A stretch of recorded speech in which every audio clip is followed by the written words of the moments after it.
irmãos? Que Deus esteja nos abençoando, nos dando graça e compreensão da Tua palavra.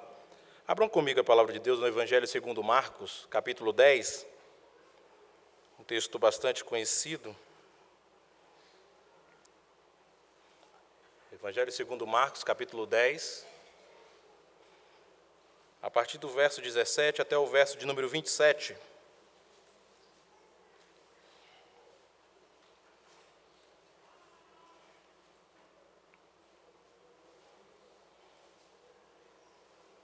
Diz assim a palavra de Deus. Os irmãos acompanhem atentamente a leitura desta palavra.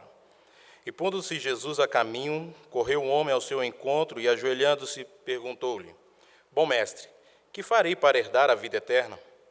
Respondeu-lhe Jesus: Por que me chamas bom? Ninguém é bom senão um, que é Deus. Sabes os mandamentos: não matarás, não adulterarás, não furtarás, não dirás falso testemunho, não defraudarás ninguém, honra a teu pai e a tua mãe. Então ele respondeu: Mestre, tudo isso tenho observado desde a minha juventude. E Jesus, fitando-o, o amou e disse: Só uma coisa te falta. Vai, vende tudo o que tens, dá aos pobres e terás um tesouro no céu. Então vem e segue-me. Ele, porém, contrariado com esta palavra, retirou-se triste, porque era dono de muitas propriedades. Então Jesus, olhando ao redor, disse aos seus discípulos: Quão dificilmente entrarão no reino de Deus os que têm riquezas. Os discípulos estranharam essas palavras, mas Jesus insistiu em dizer-lhes: Filhos, quão difícil é para os que confiam nas riquezas entrar no reino de Deus. É mais fácil passar um camelo pelo fundo de uma agulha do que entrar um rico no reino de Deus. Eles ficaram sobremodo maravilhados, dizendo entre si: Então, quem pode ser salvo? Jesus, porém, fitando neles o olhar, disse: Para os homens é impossível, contudo, não para Deus, porque para Deus tudo é possível. Vamos orar? Deus, nós agradecemos ao Senhor. Agradecemos porque o Senhor tem nos dado, ó Pai, a graça de viver mais um dia na Tua presença. Obrigado porque o Senhor nos trouxe a este lugar, a Tua casa, para prestarmos culto ao Teu nome. E um privilégio, ó Pai, ainda de ouvir a Tua palavra. Que o Senhor desvende os nossos olhos para que possamos aqui, nesta manhã, contemplar os Teus ensinos. Sairmos daqui, ó Pai, maravilhados para viver uma vida de acordo com o Senhor prescreve na Tua palavra. É o que louvamos, agradecemos no nome de Jesus. Amém.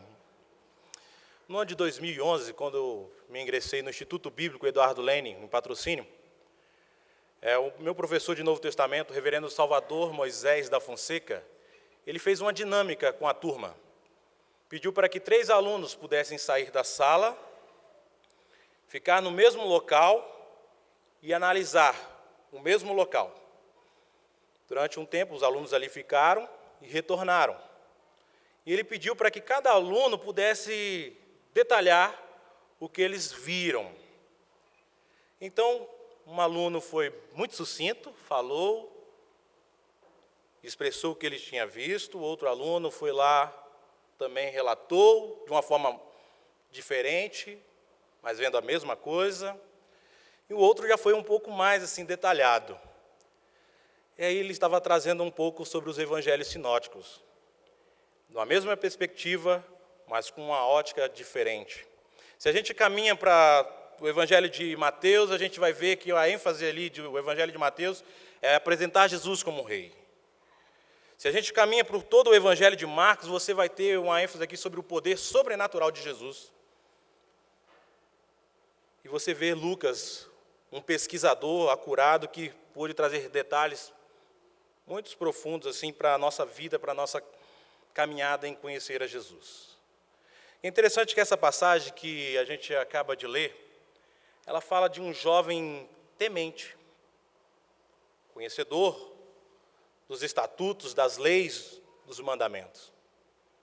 Mas é interessante que, como o evangelista Marcos aqui, ele apresenta algo que é Jesus, a sua divindade, sendo o próprio Deus que se fez carne, que habitou entre nós, ele está aqui falando de um Jesus que conhece, que sonda mente e coração. Jesus estava seguindo o seu ministério, ele estava cumprindo o seu ministério, caminhando, pregando e anunciando a sua mensagem. E muitos que ouviram falar de Jesus estavam maravilhados. Esse jovem também, ouvindo falar que Jesus estava passando por ali, ele foi ao encontro de Jesus. Porque ele tinha uma dúvida concernente à vida eterna, com a eternidade. Morrendo aqui, como será lá? E aí, como eu faço então para viver a vida eterna? E essa é uma pergunta que cativa qualquer coração aqui. Se alguma das pessoas aí fora chegar para nós e perguntar o que faço para herdar a vida eterna, isso vai cativar os nossos corações. Por causa do interesse da pessoa concernente às coisas espirituais. Só que diante deste fato, esse jovem estava de frente com Deus. E Jesus, ele sonda a mente e coração, ele sondou o coração daquele jovem. Por mais que a sua pergunta é uma pergunta que possa cativar o nosso coração, mas o seu coração estava preso em algo mais. E ele faz uma pergunta: que farei para herdar a vida eterna? É nessa pergunta que eu quero trazer este tema nesta manhã: vida eterna em Jesus. Vida eterna em Jesus. É interessante que esse jovem, como relata também Lucas, já Marcos não relata tanto, fala que é um jovem de posição. Era um jovem que poderia ocupar algum cargo no tribunal, porque ele tinha status. E era um jovem que tinha muitas propriedades e que estava naquele momento diante do mestre, para ele. Pois ele chega: bom mestre, que farei para herdar a vida eterna? E o primeiro passo que a gente pode observar aqui para herdar a vida eterna é reconhecer Jesus como Deus. Porque, de fato, muitos na história comparam Jesus como Gandhi, Maomé, Buda. E Jesus não é comparado a ninguém. Ele é soberano. Ele é criador, porque ele estava no princípio. Ele não pode ser comparado a ninguém.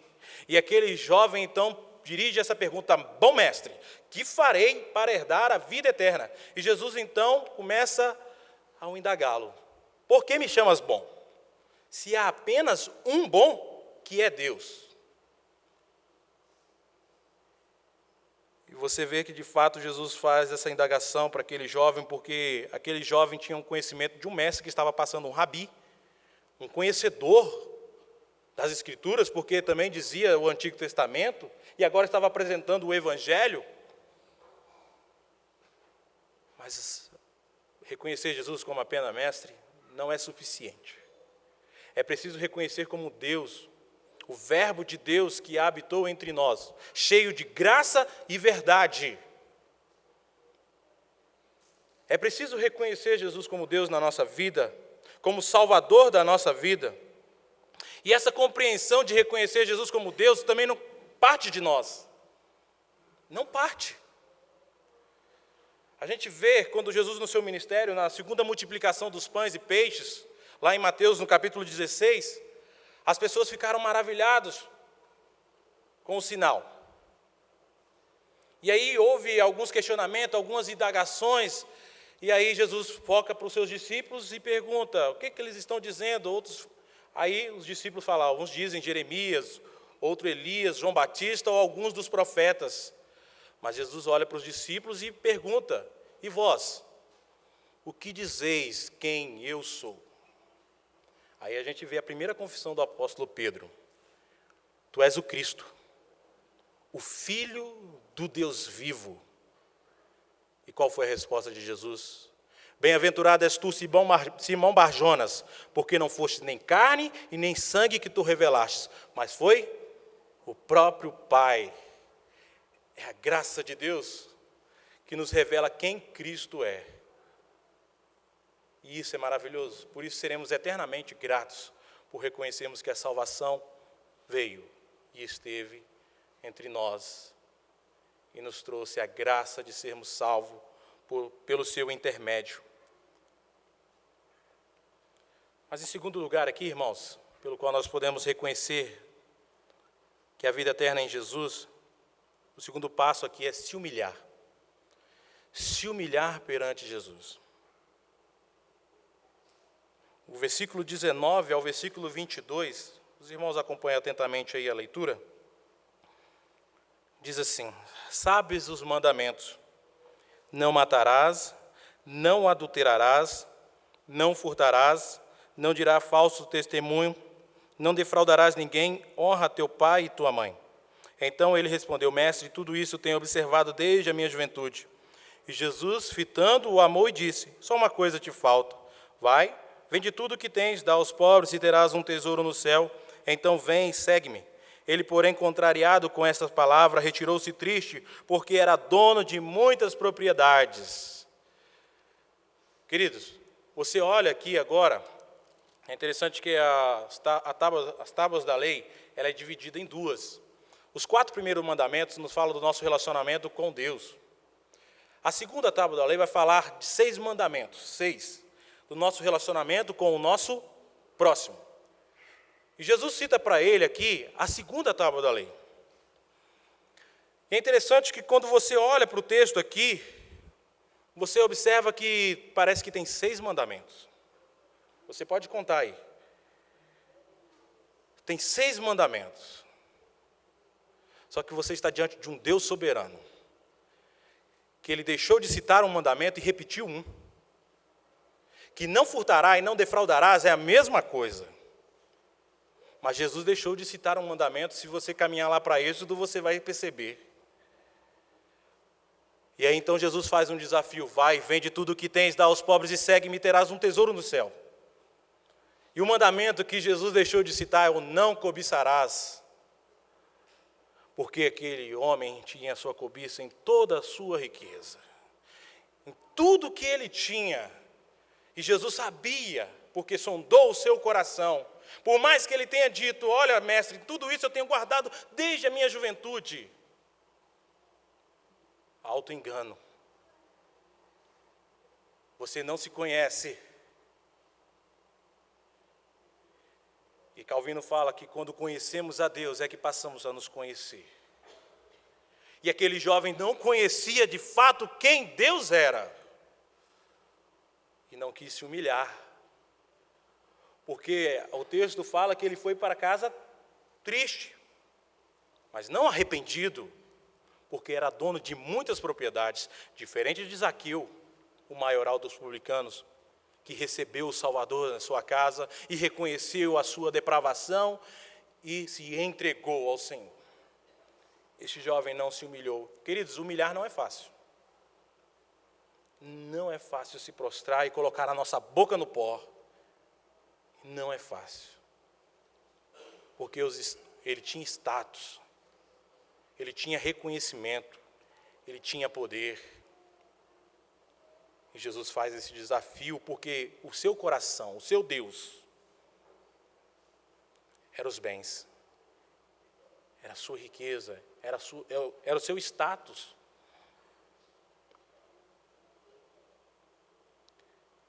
E a gente percebe que ele fica triste aqui, uma mudança de tempo aqui, mas não arrependido. Ele deixa de reconhecer que para obter a vida eterna, como ele fez essa pergunta, era preciso se humilhar. Era preciso reconhecer que Jesus é Deus, mas era preciso se prostrar diante dele. E reconhecer a sua condição de pecador. Mas não. Quantos na história ainda assim têm ouvido de Deus, têm ouvido de Cristo, mas não se humilhado? Às vezes fica triste, mas não arrependido. E não reconhece que precisa de mudança e que precisa de restauração. Mas, queridos irmãos, a terceira condição aqui para obtermos a vida eterna é reconhecermos que a salvação é dom de Deus, é graça, porque Jesus agora aqui começa a sondar também agora os corações dos discípulos. E os discípulos começam aqui a ficar embaraçados, porque agora uma pessoa chega, pergunta, para por uma situação, agora ele volta para casa triste, mas não arrependido, e como é que vai ficar essa história? Os discípulos estranharam essas palavras, mas Jesus insistiu em dizer-lhes: Filhos, quão difícil é para os que confiam nas riquezas entrar no reino do céu. É mais fácil passar o camelo pelo fundo de uma agulha do que entrar um rico no reino de Deus. Eles ficaram sobremodos maravilhados, dizendo entre si: então, quem pode ser salvo? Jesus, porém, fitando neles o olhar, disse: para os homens é impossível, contudo, não para Deus, porque para Deus tudo é possível. Eu lembro da minha infância, quando na escola dominical a professora começou a falar desse texto, ela usou uma ilustração falando que a porta aqui era uma porta que o camelo passava, mas era uma porta estreita, mas ele passava, era uma portilha. Equivocada. Porque a figura de linguagem aqui é uma hipérbole, é um exagero. Jesus está falando de algo que é impossível para o homem. Você não vai, o que você fizer aqui achando que vai obter a salvação é auto-engano. Não. Você não conquista a salvação. Então a gente reconhece aqui que a salvação é dom de Deus, já que para o homem é impossível, para Deus tudo é possível. O texto aqui, Jesus não está condenando, de fato, aqui a riqueza. Ele está condenando o coração daquele homem que estava preso às riquezas. O seu Deus eram os seus bens. Mas a gente percebe aqui que agora Jesus apresenta a sua graça salvadora, o seu dom perfeito, que é a salvação. O comentarista aqui, o Wisby, ele fala que o dinheiro é um servo maravilhoso, mas é um senhor terrível. Os que têm dinheiro devem ser gratos e usá-los para a glória de Deus. Mas se o dinheiro for o senhor da vida deles, devem ter cuidado. É bom ter as coisas que o dinheiro pode comprar, desde que não se percam as coisas que ele não pode comprar. As ilusões da riqueza haviam sufocado de tal modo o coração daquele rapaz, que ele não pôde perceber que a salvação estava diante dos seus olhos. E a sua riqueza não poderia comprar o que Deus estava oferecendo gratuitamente. Por isso que o apóstolo Paulo, em Efésios, no capítulo 2, no verso 8 a 9, ele diz: porque pela graça sois salvos, mediante a fé. Isso não vem de vós, é dom de Deus. Não de obras, para que ninguém se glorie, pois fomos criados em Cristo Jesus para as boas obras, as quais Deus de antemão preparou para que andássemos nelas. É maravilha, é bênção, é graça, Jesus. De reconhecer que somos salvos pela graça em Jesus, que nos ofertou isso. E o que Ele espera de nós é reconhecermos, é nos humilharmos, e é saber que essa salvação foi nos dada gratuitamente. De fato, reconhecemos Jesus como Deus? Será que você hoje pode contemplar esta maravilha, como diz o salmista: desvenda os meus olhos para que eu contemple as maravilhas da tua lei? Será que hoje você, tendo esses olhos desvendados, você é grato ao Senhor pelo dom perfeito, pela salvação em Cristo Jesus? Hoje Deus nos convida e nos clama a vivermos essa salvação em Cristo, somente em Cristo. Só nele, você e eu, temos a vida eterna. Não nas nossas coisas, não no que podemos fazer, mas no que Ele já conquistou e já fez na cruz do Calvário por nós. E que possamos ser gratos ao Senhor, e que possamos transmitir, dizendo a essa sociedade corrupta, que às vezes tem comparado Jesus a qualquer um desses que eles consideram superiores. Não, Jesus é maior. Ele é o Deus Emanuel, o Deus conosco. Que Deus assim nos abençoe e nos edifique por meio da sua palavra. Amém.